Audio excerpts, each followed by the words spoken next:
The best Destiny players in the world are competing for $2,000.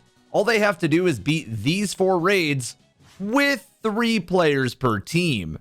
Welcome to the Trio Lowman Tournament, one full of all kinds of tricks that even your favorite magician studies. Tech that will make your brain explode. And of course, a grand prize waiting at the end. With thousands watching on Twitch and YouTube and hosted by the Lowman server, how did this one go down? Got the moves like Jack. Holy shit. Nice stun. Dude, oh my word. And then they meet up at 4 and tether there. And they get all 3. Ready? Ready. And go. Got it. Might have gotten it. There were 30 teams racing in this tournament, and with $2,000 on the line, that would mean you would need some heavy hitters in the race. Names you guys are familiar with, like Rowan, Flesh Crunch, and Osiris from the most recent World's First and various raid belts. Elysium were also here with the 3-time winner Cruz. There were some solo runners like Snazzy Rock from Solo Nezarek, and if you're really familiar with my channel, you'd see names like Wankumbu and Nuo in the mix. But that's not to say there weren't other names I would learn as the tournament progressed. 30 teams geared up and began formation into Root of Nightmares. This tournament works by taking the best time per raid. Once the first team crosses the finish line, the rest of the teams racing will have 15 minutes from that first recorded time to finish, changing per the first completion of each raid. The winner of the tournament will be the sum of the best times for the 4 raids being raced in. And I already know what you're thinking. Evan, you said every raid, but there's only 4 raids being raced in. The Lowman server and runners agreed that these were the raids best suited for a speedrun tournament, as some of the other raids have some slow encounters in them, like totems, acquisition, and confluxes. The money from the sponsorship of this video goes to the next event in the prize pool, so please give it up for today's sponsor, me. That's right. Sometimes you need to be your own best sponsor. I want to help keep supporting fun tournaments like this one, Destiny or not, by giving back to them and pledging support. So please consider picking up some of my brand new Crota Zen merch made with absolute class by Nogi-san. These come in a unique black design, a beautiful white design, the Crota and Oryx raid encounter that never happened, and of course, a frame too. Guys, you can use the link down below to pick up something for yourself now. A portion of these sales will go towards the prize pool for future events, so please check it out if you want to see more of these. Plus, the designs are breathtaking. Today, you can even use promo code WORLD if you want to get free shipping worldwide. Thank you guys so much, and enjoy the video.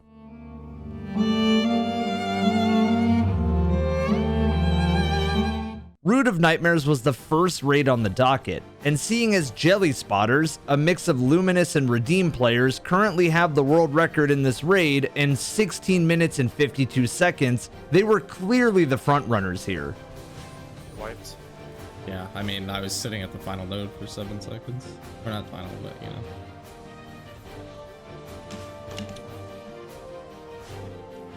I got it.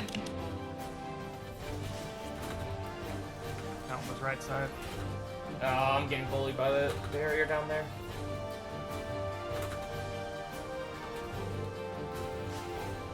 Mid. Yeah, I got it. Last. Good shot. Good shot. Really good, really good. One of the most impactful time saves in all of Root of Nightmares are the transitions between encounters. With proper well skating and precise movement, you can optimize this entire raid and swing the victory in your favor. Good thing these guys are pretty good.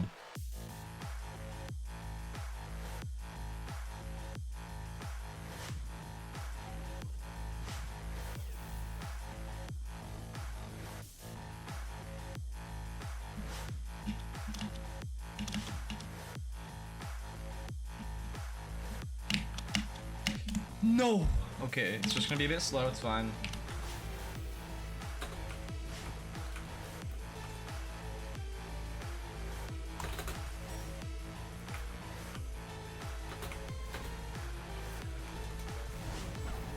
I'm chilling.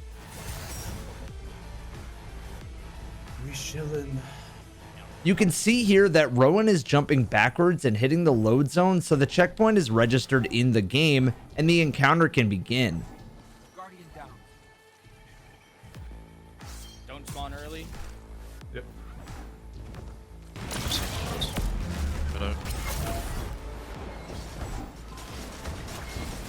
Dark.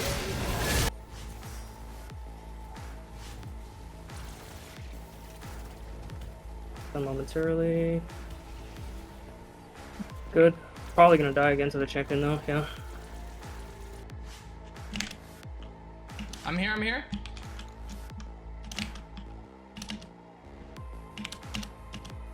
Dark. I'm going to hit it. I just stored tracked so bad. Give me 1 second. I shot it.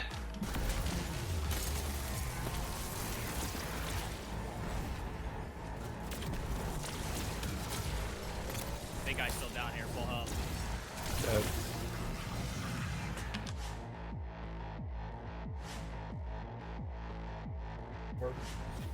I'm over it. No redos, I'm over it. Doesn't really matter. Yeah. A little bit.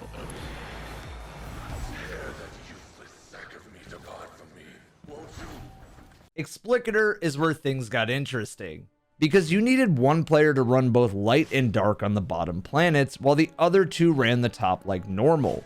This not only added extra time, but a lot of mental balancing was also needed. Aeon's finishers were used to create heavy ammo. Shoot to loot trace rifles to grab ammo from the sides while being pelted didn't make it any easier. But the brains were on full display here, because of what runners decided to use for damage. While there were rockets and Izanagi's burden shots flying out at the boss, Lumina was used by one of the players to ensure the damage was a 35% buff instead of 25% that the Well of Radiance provides. Tether was the obvious helpful debuff, but in an exciting move, runners opted to use Rain of Fire boots on Warlock to instant reload all weapons every time they Icarus dashed. We have to do this too, man. Remember, I cannot well, so play your life. There's a Colossus! There's a Colossus! There's a Colossus! There's a Colossus! Top right, top right, top right! This is the whole. Wait.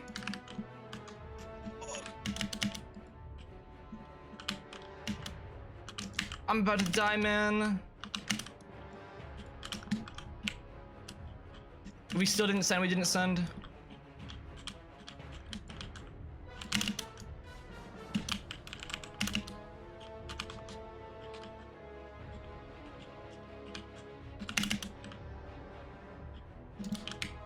I do for this next plate. He didn't. What? He's still not sent. Dude, we're not gonna. There's no way. Oh. It's all good. Just switch to your loadout now. Switch to your loadout. And then as we see here, as you're swapping, he's getting baked as well. So we do have at least guys, two teams that are already through third encounter now. As Rowan and they're already cooking. So here we go. So Evan is getting that up on the screen now, and as you can see, I mean, they're moving. They are moving. They're moving. Both teams are in full cook mode right now, ladies and gentlemen. And this is just going to show again that, I mean, just because one team gets to an encounter first, oh, and this is beautiful too. I don't want to take away from this, as you see, but just because, you know, one team gets to an encounter first, by no means does that mean that they're going to be the first one to finish an encounter. One thing that you guys will already notice when speedrunning these sorts of lowmans or any sort of speedrun, all of the tiny optimizations add up so quickly. And you're seeing that right here. You're seeing that even though Luminous was a little bit behind, like, they're already past Achilles when we thought that Achilles and Snazzy were way ahead. And we may even say something to say they're only behind by 10 seconds, but I just can't stress, especially in some of the more tighter.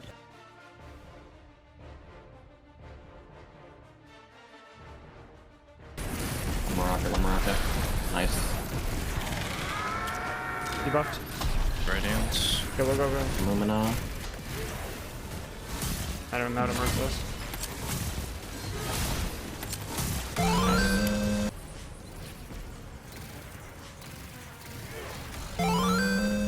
Just like that, Team Dash, led by Nuo, Knocker, and Splits, were first on the board in 20 minutes and 36. Deep Stone Crypt features the most difficult yet rewarding piece of tech in the entire game: slipstreaming. By flipping your Sparrow upside down and with precise timing on your side boost, you can reach the end of the entrance with insane time. You could also Hunter Shatterskate, but where's the fun in that? This is the security oob. Sparrow breach by getting off of your Sparrow while boosting into the wall, which pushes you through the wall. Your teammates place the rally flag in this precise spot by sliding or sword swiping, while placing the rally flag so it's easy for the oob player to grab it.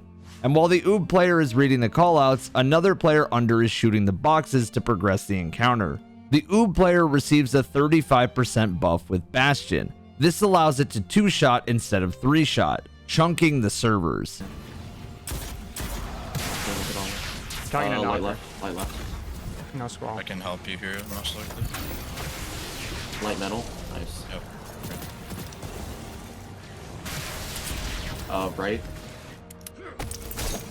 I got found off, we're good. left. Med. I'm reloading. Oh, we're just getting started. On to Aatrax, where Team Dash and Team Passion were both in the lead. And this is where a lot of things would go wrong. See, normally there is an easy method of getting Aatrax consistent with 3 players, but it takes longer since more players are involved with damage. The door skip requires the player to quickly eager edge through the door at the beginning of Aatrax's encounter, and traverse back through the raid up until the previous load zone while their teammates start the encounter. They purposely die to trick the game into spawning them back outside where they came from, where they can jump on a Sparrow, while their team attempts a much more difficult 1-floor kill of Aatrax with just 2 players using a combination of Parasite, Radiant, Amplified, and Thunderous Retort seasonal mod. When executed, it looks like this. And it's a bit more risky, but it's incredibly rewarding of a time save. The other method involves pod skipping, which is another risky maneuver to traverse and get out of bounds in between the death barrier and the pods going to space. Oh, your middle. Dude, Oh my. A safer strat to guarantee the 1 floor would be 3 people staying and doing the encounter. However, these players need to be as fast as they possibly can, and sometimes that pressure builds up. Eventually, teams would persist. Bottom left. Oh, the far left nuke.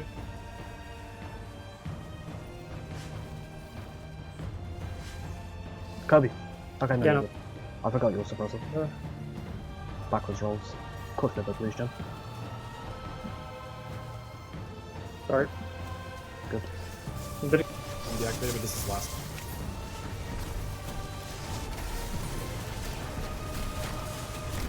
Jesus Christ, I'm getting cooked.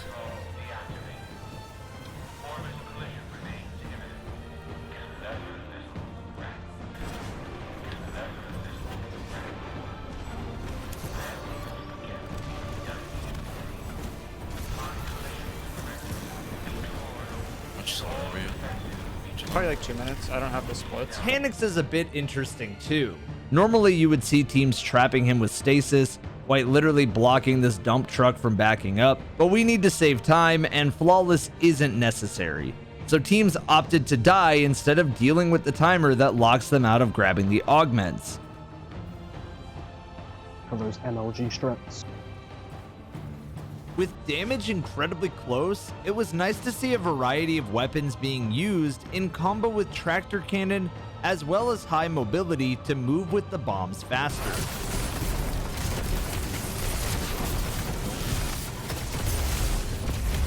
Tractor. Going for Radiant. Late pops up this. He's moving so much. What the fuck? Sick game. On 2.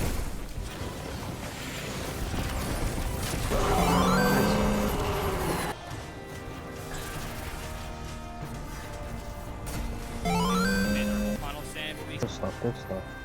Go on. Mission complete. Blue or it spawn. Team Bastion. So this is This has been really entertaining to see, what runners elect to use, especially in the late game. As we see Cartesian making another return. Oh my god, look at the ammo that he got back for Cartesian. Right. There was like Yeah. he actually gained ammo. Like, how did he go from 5 to... And just like that, Team Dash was in first place, and this time the lead was almost 4 minutes faster than the next ones up. Elysium, who finished 17th in Root of Nightmares, finished 3rd in DSC, with Team Do Not Disturb finishing 2nd after a 3rd place finish in Root of Nightmares. For Team Jelly Spotters, a mix of Clan Luminous and Redeem, they were close behind, finishing 4th on this one. After, whatever that was, Garden of Salvation could finally begin. The first encounter has some interesting tech, including a named frame rule that shares similarity to Mario 64. I talked about this in my short on it, but the basics are to kill the ads within a window of time that makes the angelic Hydra spawn in faster. In Mario, it's milliseconds of a window, but in Garden, we got about a whole 4 seconds. This room also has a massive invisible wall that runners can quite literally skate past, and that, they did. I got it. Yep. Spitting out the corner of his mouth down there. 2-man wall. That guy is really trying to fuck with you. Yeah, I know. I got sword tracked. No way. No way, man.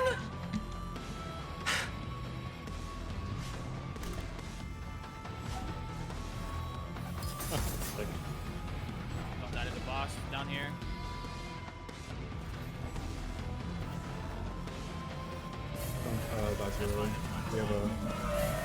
Now, the second encounter of Garden of Salvation may look pretty normal, but the runners perform a strat called Zero Sub.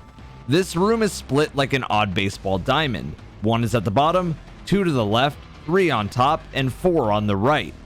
2 players link up at 1, skate and clear 2, then skate and clear 3. The other person who was at 1 will then skate down to 4 and meet with one of the others and tether. If done correctly, they will tether before the first subside message.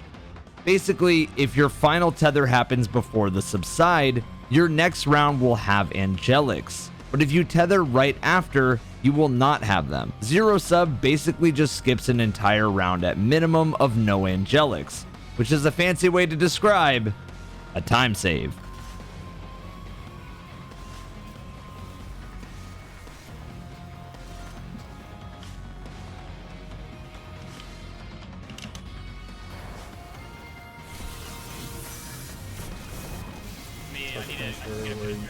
Angelic bottom and left. I'll get left angelic. I got one in the middle.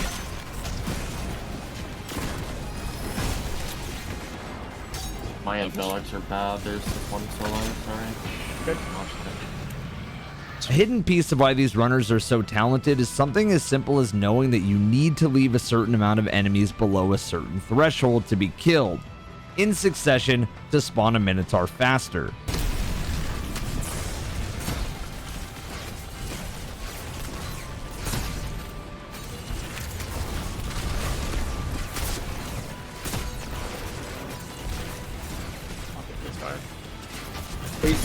My rocket was not firing, bro. I swear.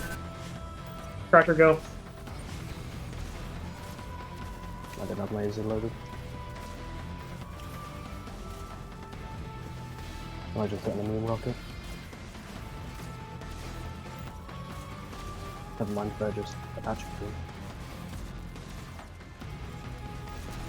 Humongous, go Sophia, hit me. After damage was done to near perfection, one of the runners would pop out their best well skating with Heat Rises and perform a well skate bounce. This is when you Icarus dash at the right time before colliding with an object, usually curved up, and this paired with Heat Rises allows all of the momentum from the skate to carry over vertically, making the transition from encounter 3 to 4 near instant.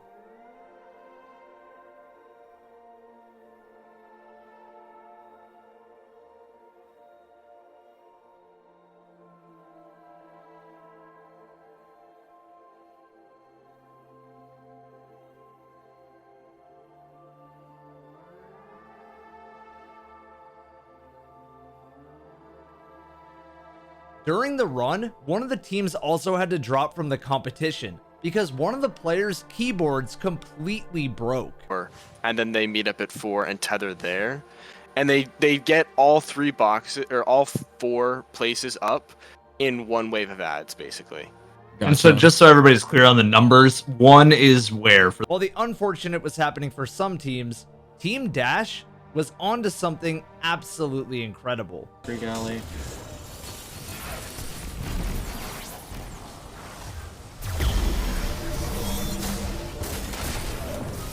On the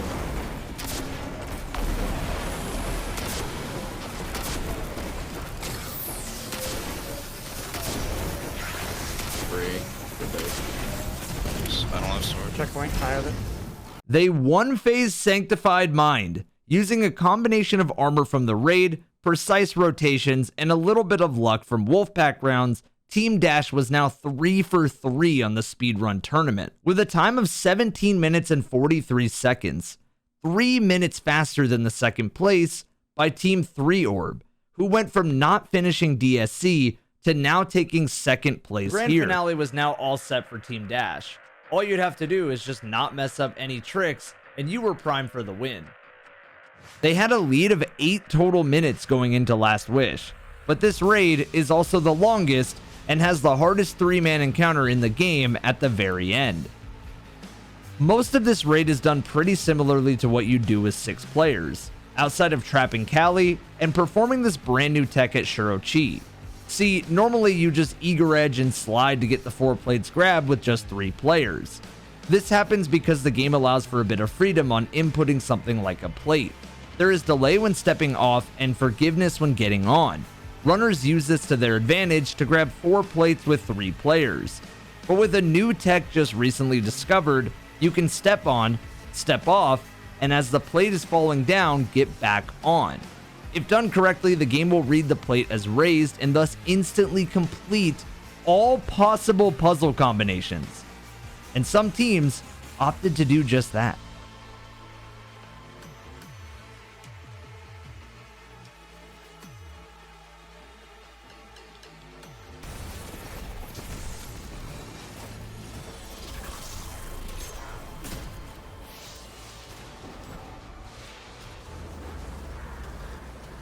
It's 4 corners. I'll get top. I'll get bottom right. Someone get top right, and then someone top left. I got top left. Down. I'll slide middle, or I'll just Get him middle. Get him middle. Other parts of this low man include joining allies at Morgeth or just and spawning in before the encounter has time to truly start, so you can just respawn, and doing some goofy damage with Riven, including stasis and sunbracers. This is because Riven works by trapping the hitbox, thus essentially bouncing damage all around until it just chunks the health bar. Finally, Queen's Walk, the ultimate finale. Queen's Walk needs high mobility since you're going to be carrying a heart. Queen's Walk also requires correct positioning and precise eager edge on your teammates' backs. This is the only encounter where eager edging your teammates is fine. There is a riskier strategy that will save time and a safer method that will allow for a nice easy clear. When your team pushes back through vault, you can actually skip over the taken wall. Most players use heat rises, then sword over the top, grabbing the heart from the floor and dropping down, skipping a whole reset. The other way is utilizing the speed boost from tractor cannon and then taking care of the taken phalanx in the halls headed to the drop. One team even tried using Strand here. And that's right at Queen's Walk. You're going to hop over the vault wall. I'm excited for that one. You know, honestly, the stream up here, they might be going for that. I think Okay, is he gonna do it on a Strand Hunter? That's actually crazy. Wait. That's actually crazy. Beautiful. Grabs the ball and he drops it. Oh my god. That's crazy. Okay, well, getting to see that in a run is gonna be even more crazy. Right, exactly. Guys, I want to say how dramatic the finale was, but Team Dash was just locked in and had a near perfect run. Time. 5, 4, 3, 2, 1, 0.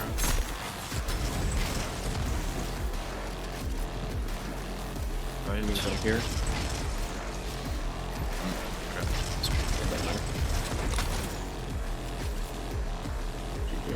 Nice.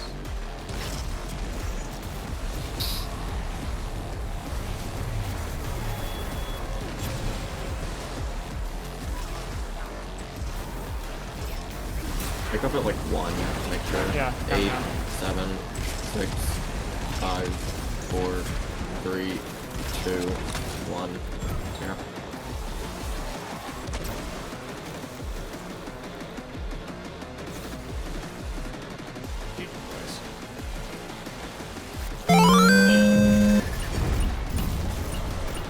I'm not opening chat. I am not opening chat. You should. Okay.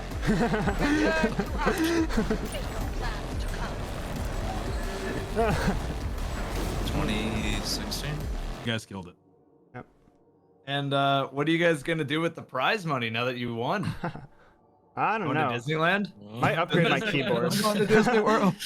My keyboard is a default keyboard that came with my like pre-built PC a couple years ago, so maybe I'll upgrade that. Oh man, yeah, you need the clickiest of keys after this one. Yeah. I want to hear the keys so loud that they come through the mic every time you type in a letter. Maybe one. Thanks to the Lowman server for putting this one together. Show some love, and I'll see you guys next time.